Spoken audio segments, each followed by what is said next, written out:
Nous sommes donc à 46 jours précisément du premier tour de l'élection présidentielle. Et on va tout de suite prendre la direction de l'Élysée avec un conseil des ministres élargi. Aujourd'hui, Julien Henny, bonjour. Il faut dire que ça tire dans tous les sens en ce moment pour choisir un candidat chez les ministres. Du coup, on s'attend vraisemblablement à une mise au point de François Hollande, Julien.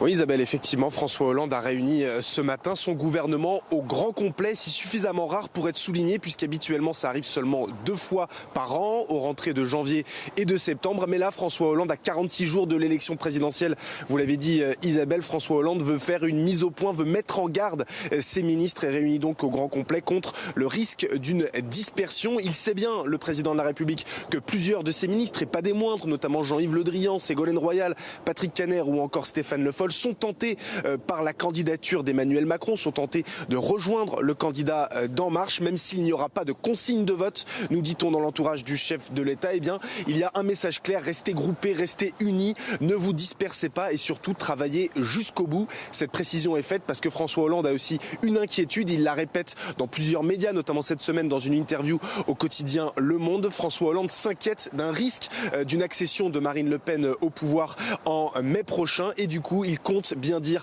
à ses ministres de tout faire pour dénoncer les idées frontistes. D'ailleurs, lui-même, François Hollande, devrait dans les prochaines semaines, alors qu'il était déjà dans la Marne hier, multiplier les déplacements sur des terres frontistes pour tenter de juguler le risque d'une accession de Marine Le Pen au pouvoir. Voilà ce qu'on nous dit dans l'entourage du chef de l'État. Merci beaucoup Julien depuis l'Élysée avec Benjamin Le Souef.